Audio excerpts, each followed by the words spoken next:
Bonjour tout le monde, j'espère que vous allez bien, que vous passez un bel été jusqu'à présent. Donc, je suis officiellement de retour après une petite pause ici sur YouTube. En fait, j'ai profité du début de l'été pour tout simplement vivre ma vie, faire ça simple, faire ça pas compliqué. Et je n'ai pas beaucoup travaillé depuis le début de l'été, tout simplement pour me reposer et faire un reset. Mais là, j'avais hâte de vous retrouver et de vous faire une petite mise à jour par rapport à ma vie, qu'est-ce qui s'est passé dernièrement et ainsi de suite. Donc, tout d'abord, je tiens à vous dire merci d'être là ici sur la chaîne et de continuer de regarder mes vidéos toutes les semaines. Et sinon, je sais pas si vous avez vu ça sur Instagram dernièrement, mais l'annonce de mon prochain livre est enfin officielle. Donc, Cuisiner plus avec moins 70 recettes pour se régaler à petit prix va paraître ici au Canada en septembre et en Europe au mois d'octobre. Et en attendant, vous pouvez précommander votre copie signée dès maintenant et c'est sur le site exclusif de Indigo. Donc, tous les renseignements vont être dans la description sous cette vidéo. Donc, aujourd'hui, je me suis dit, quoi de mieux qu'un petit questions et réponses pour se remettre dans le bain de YouTube, vous mettre à jour concernant quelques éléments qui s'est passé dans ma vie dernièrement et je vous ai demandé sur Instagram de me poser vos questions. Donc, ça va couvrir vraiment plein de sujets, autant des rénovations, autant ma vie personnelle, autant mon travail, des trucs comme ça. Donc, ça va être super intéressant. Donc, la première question, est-ce que tu prévois aménager ton sous-sol? Et si oui, que vas-tu y mettre? Donc, dernièrement sur Instagram, je vous ai comme partagé en primeur notre sous-sol ici de notre maison du duplex. Et c'est un sous-sol qui est non aménagé, qui est zéro habitable à l'heure actuelle. Le sol, c'est du sable. C'est très, très vieux également. Donc, on veut vraiment le mettre propre. Puis, dans le fond, nos premiers projets par rapport à ça, c'est que là, ce qu'on est en train de faire, c'est un peu de la démolition de qu'est-ce qu'il y a actuellement, comme des pas vrais murs en bois. Des établis également qu'on est en train de détruire. Il y a des revêtements au sol, que c'est des vieux prélards, puis dans le fond qui recouvraient le sable. Donc on va tout enlever ça, on va creuser, on va faire une dalle de béton. Également, on va refaire l'isolation. Et finalement, un coup que ça va être fait, ça va être déjà un gros morceau, mais on veut comme le finir tranquillement pas vite. Donc faire des murs, des cloisons, mettre du plancher, la finition et ainsi de suite. Donc notre objectif avec le sol, c'est vraiment comme d'agrandir l'espace habitable. Donc, on aimerait ça avoir une chambre d'invité, une deuxième salle de bain et sinon un grand espace à vivre et également une pièce de rangement. Donc, à date, on est vraiment juste à l'étape d'en faire petit peu par petit peu, également selon le budget du moment. Donc, je pense que pour ce projet-là, on va principalement payer de notre poche. Donc, on va pas emprunter pour ce projet. Donc, on va vraiment y aller selon les étapes, puis vraiment au feeling. Donc, il n'y a pas vraiment de plan de match ni quoi que ce soit. Puis, selon moi, ça va être étendu sur un bon 2 ans, ce projet-là. Donc, on y va tranquillement. Une autre question, c'est est-ce que tu trouves la vie slow, plate parfois? Je struggle avec ça par moment. En fait, moi, qu'est-ce que j'ai remarqué ces derniers temps, c'est que je pense que je suis une personne hyper sensible, donc qui ressent énormément comme les énergies, les émotions, les trucs comme ça. Puis, moi, en fait, je me rends compte que j'adore ça, une vie tranquille, une vie calme et dans la simplicité, puis ça m'apporte beaucoup, en fait, de zénitude, puis de calme, puis c'est à l'opposé d'un mode de vie stressant. Donc moi, j'adore ça, ce mode de vie-là. J'aime ça, rien faire à la maison, puis tout simplement profiter, me reposer, faire des petits projets par-ci, par-là. Donc non, je trouve pas ça, cette vie plate-là. Puis lorsque je m'ennuie puis que j'ai besoin de sortir, ben je vais à l'extérieur, je vais faire du sport, du vélo, je vais aller à la friperie, je vais aller au restaurant, manger une crème glacée, des trucs comme ça. La prochaine question, c'est comment résister à acheter tout ce qu'on voit sur les réseaux sociaux?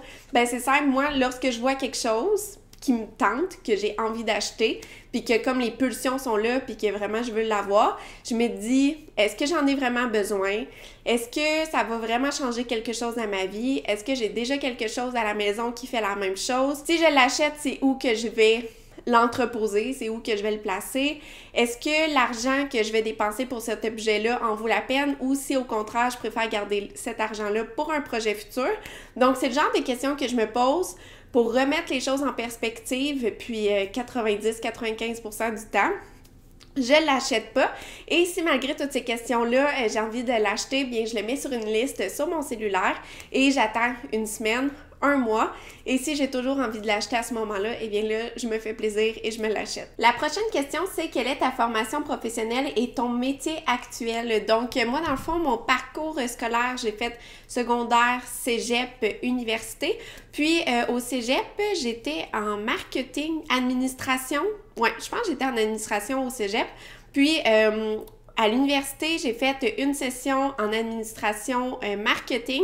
J'ai détesté la comptabilité, alors que maintenant, c'est moi qui fais toute ma comptabilité de travailleur autonome. Mais bon, je détestais la comptabilité, j'étais vraiment pas bonne, je comprenais rien du tout. Donc, ça m'a fait changer, en fait, de programme pour aller en communication. Donc là, maintenant, j'ai un baccalauréat universitaire en communication. Et par la suite, j'ai travaillé dans des agences de marketing en tant que community manager. Donc, gérer des réseaux sociaux pour les entreprises, faire de la création de contenu en 2017 lorsque ça commençait à exister professionnellement. Et maintenant, ça fait depuis 2019, je crois que vraiment je travaille pour le blog à temps plein. C'est vraiment devenu mon emploi à 100% depuis 2019 et j'en suis vraiment très fière, mais ça a été beaucoup de travail et c'est encore beaucoup de travail aujourd'hui. Donc maintenant, c'est ça mon métier. Puis dans le fond, comment que je fais des revenus, parce que c'est la question, je pense, qu'on me pose le plus souvent. Par exemple, sur les vidéos YouTube, je reçois des petits montants lorsque vous regardez mes vidéos et les publicités, mais je pourrais pas vivre seulement de mes revenus YouTube malgré le fait que j'ai beaucoup d'abonnés. Ensuite, je fais des partenariats sur Instagram.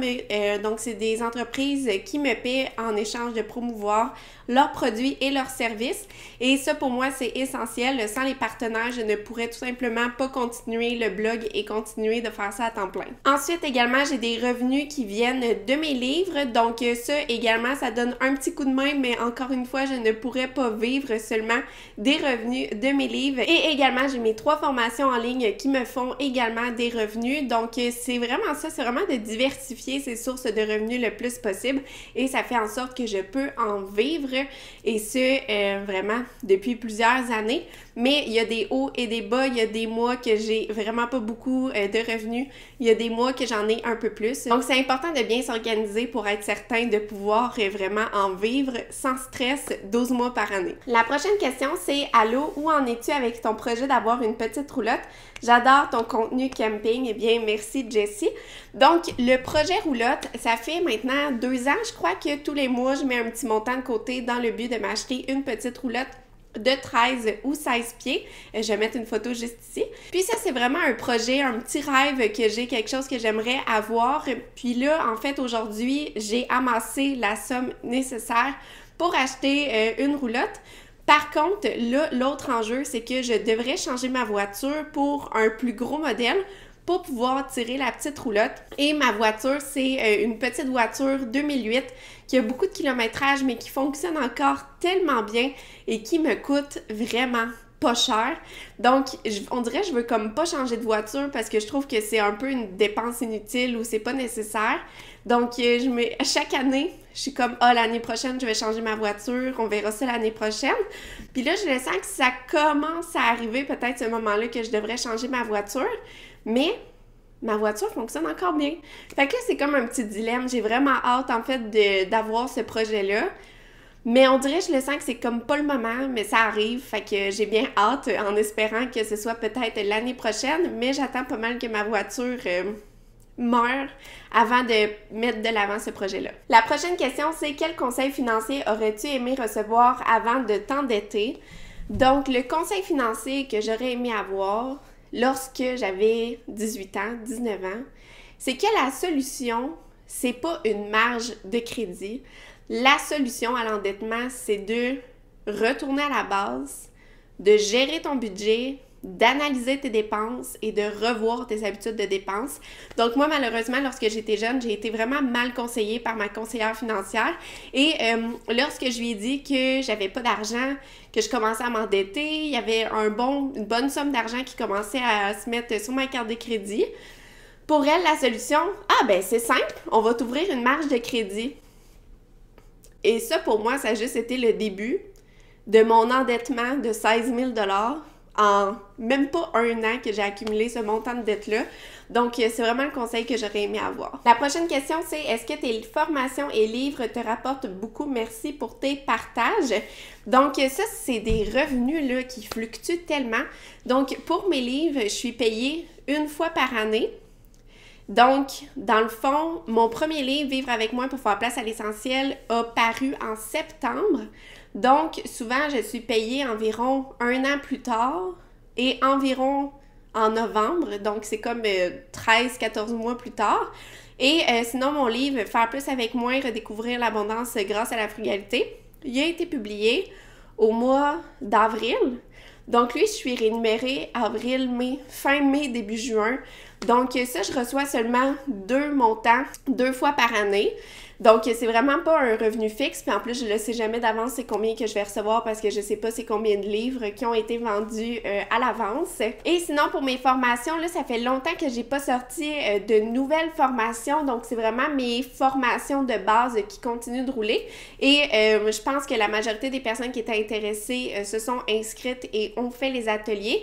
Donc, là, dernièrement, les revenus provenant de mes ateliers, ça a vraiment diminué. Et également, c'était vraiment populaire pendant la pandémie. Puis faire des formations en ligne et ainsi de suite. Donc, ça a vraiment été plus populaire comme lorsque je les ai sortis et pendant la pandémie. Mais je continue quand même de faire des petites ventes tous les mois, donc ça aide. Mais, encore une fois, il faudrait que je fasse le calcul, mais je pense pas que je pourrais vivre seulement de mes ateliers et de mes livres, comme je vous disais tantôt. Vraiment l'ensemble de toutes les petites sommes d'argent que je fais par-ci et par-là en diversifiant mes revenus qui fait en sorte que j'ai des revenus viables. Mais ouais, j'espère que ça répond à ta question. Ah, puis sinon, qu'est-ce que je pourrais rajouter aussi concernant les livres? C'est environ 8 ou 10% les redevances sur un livre pour les auteurs. Donc, c'est comme 2,50 $ par livre qui me revient. Mais c'est tout à fait correct là, parce qu'il y a énormément de travail derrière un livre. Il y a énormément d'étapes et de gens qui travaillent pour créer un livre. Donc, c'est tout à fait correct. C'est correct que ça fonctionne comme ça. Mais bref, il faut que j'en vende vraiment beaucoup des livres pour avoir une somme intéressante. Donc, même si au Québec, tu écris un livre, puis c'est un best-seller, donc au Québec, c'est 5000 livres vendus pour être considéré comme un best-seller. Donc, si on calcule 5000 fois 2,50 $, ça fait des revenus de 12 500 $. Donc, les best-sellers au Québec, les auteurs, perçoivent 12 500 $, un montant qui est imposable. Donc, on peut enlever un 30% à ça. Donc, vraiment, dans nos poches, c'est 8 750 $ qui revient. Puis en plus, sur ce montant-là, il faut vivre. Il faut cotiser à nos REER parce qu'on n'a pas de fonds de pension. Il faut assurer ses soins de santé, les assurances privées et ainsi de suite. Donc, non, malheureusement, c'est pas super payant. Mais encore une fois, c'est en ayant comme plein de sources de revenus qui fait en sorte qu'au bout du compte, on peut en vivre. Ensuite, vis-tu du stress avec les mois moins payants? Comment vivre avec si on a des projets? Donc, moi, en fait, là, qu'est-ce que je fais? C'est que vu que je vis vraiment en dessous de mes moyens, c'est que tous les mois, il me reste tout le temps un surplus monétaire et je m'assure de l'épargner. Personnellement, j'ai différentes épargnes, tu sais, j'ai des REER, j'ai différents REER, j'ai des CELI, j'ai des fonds de solidarité FTQ, j'ai la bourse, ensuite j'ai des épargnes qui sont comme plus des projets personnels comme des voyages, des congés payés, la roulotte, des investissements immobiliers. Donc, j'ai comme vraiment plein de comptes épargne, ce qui fait en sorte que, puis j'ai même un fonds d'urgence qui équivaut à 3 à 6 mois de dépenses. Donc, si jamais j'ai un mois que j'ai moins de revenus, que j'ai vraiment moins de revenus que j'ai besoin pour payer mes dépenses, ben tu sais, je peux toujours aller piger dans mon petit fonds d'urgence, puis le mois d'après, le remplir à nouveau. Mais moi, personnellement, ça m'arrive jamais parce que je gère vraiment bien mes choses puis je m'assure vraiment de dépenser moins que l'argent que je gagne, mais en m'assurant d'être bien organisée concernant mes finances personnelles puis en ayant des bonnes sommes d'accumuler et mises de côté, ça réduit énormément le stress. Je vous dirais que personnellement, j'ai arrêté d'être stressée financièrement le jour que j'ai remboursé mes dettes. Ensuite, ça a été le jour où j'ai accumulé 3 à 6 mois d'équivalent de dépenses dans mon compte en banque et par la suite, la troisième fois que mon stress financier a vraiment diminué voire a complètement disparu, c'est le jour que j'avais enfin quelques milliers de dollars d'épargnés et de placés dans mon compte. Qu'à partir du moment que j'avais comme l'équivalent d'une année à 3 années de salaire mis de côté, pour moi, c'est vraiment là que le stress est complètement disparu. C'est là probablement que vous êtes certaines personnes à vous dire « Oh wow, elle est chanceuse d'avoir des sous en banque, nanana, nanana », mais ça a tellement été d'années d'efforts, de sacrifices, de choix, de toujours surveiller son budget, de surveiller ses dépenses, de vivre différemment. Tu sais, ça fait 8 ans personnellement que je mets de l'ordre dans mes finances personnelles et encore aujourd'hui, je continue d'épargner 50% de mes revenus nets. Donc, c'est vraiment des choix. C'est pas facile. Tu sais, comme j'ai encore une vieille voiture, notre maison, c'est une maison qui convient à nos besoins actuels. Je mène pas une grande vie, je fais pas des voyages luxueux, mais je pourrais très bien avoir un très, très grand rythme de vie et pas avoir un sou en banque. Donc, c'est des choix, des décisions que je fais aujourd'hui. Puis, ça a pas été facile, là. Des fois, il y en a qui disent « Ah, t'es chanceuse », mais on la crée, sa chance, puis c'est vraiment ce que je vous invite à faire également. La prochaine question, c'est comment vous gérez vos dépenses en couple, compte commun, point d'interrogation, 50-50, point d'interrogation. Vive la frugalité en couple. Donc, avec mon conjoint, on partage toutes les dépenses 50-50 et ça nous convient très bien pour nous. C'est quelque chose qu'on fait depuis qu'on est ensemble, donc maintenant, c'est super facile. Si on va au restaurant, c'est 50-50, cinéma, c'est 50-50, les voyages, c'est 50-50, mais après, tout ce qui est dépenses personnelles et choix personnels, eh bien, on paie à 100% notre partie. Donc, par exemple, si moi, je veux m'acheter des vêtements, c'est moi qui paie. Si je veux m'acheter, par exemple, de la crème glacée à l'épicerie puis que mon conjoint n'en veut pas, eh bien, c'est moi qui va payer. Ou encore, si je veux un article de maison, une décoration, de la literie, et que c'est vraiment un luxe, c'était pas nécessaire, c'est vraiment une décision personnelle, ben c'est moi qui va payer. Mais si c'est la literie qui est vraiment vieille puis qui est due pour être remplacée, ben là, on va payer 50-50. Puis quand il y a des gros achats comme ça pour la maison, par exemple des meubles, tu sais, vraiment des trucs qui vont coûter plus cher, bien, c'est important de se consulter en premier puis de prévoir cette dépense-là un peu à l'avance. Comme ça, l'autre personne peut se préparer à planifier cette dépense-là dans son budget dans le but de la séparer 50-50. Ça, nous, on utilise une application, là, je sais plus c'est qui m'avait fait découvrir ça, mais ça a changé la donne pour nous. Donc, c'est l'application Splitwise. C'est gratuit. C'est pas commandité par Splitwise, cette vidéo. Mais vraiment, je l'adore. Puis, c'est chaque fois qu'on fait une dépense, on l'ajoute dans Splitwise. Puis, ça calcule les montants en temps réel. Également, ça envoie une notification à l'autre personne. Donc, ça fait vraiment en sorte qu'il n'y a pas de surprise. Puis, on peut vraiment être au courant en temps réel de c'est qui a dépensé quel montant. Puis, où en est rendu le solde. Donc, mon conjoint et moi, on gère chacun nos finances personnelles, chacun de son côté. Mais la majorité des dépenses que l'on a ensemble sont payées 50-50 et ensuite on a des projets financiers communs. Donc par exemple, une fois par année, on va parler de c'est quoi nos prochains gros objectifs financiers, c'est quoi qu'on veut faire et ça nous permet chacun de notre côté d'épargner dans le but de cet objectif financier. Donc le meilleur exemple, c'est avec les achats immobiliers. Donc si on sait qu'on a besoin d'une mise de fonds de 30 000 $ pour acheter une prochaine maison ou un prochain bien immobilier, eh bien, on sait qu'on doit chacun mettre 15 000 $ de côté dans le but de ce projet-là. Et si notre objectif, c'est d'acheter dans 1 an et demi, 2 ans, eh bien, on divise cette somme chacun de notre côté et on sait qu'on doit épargner tel montant tous les mois si on veut y arriver. Prochaine question. Est-ce que tu reviendrais à une vie de salarié? C'est une super question parce que c'est en fait une question que je me pose moi-même dernièrement. Là, ça fait plusieurs années que je travaille seule à la maison avec le blog et tout et je vous dirais que qu'est-ce qui me manque le plus d'un emploi salarié, c'est la vie de bureau.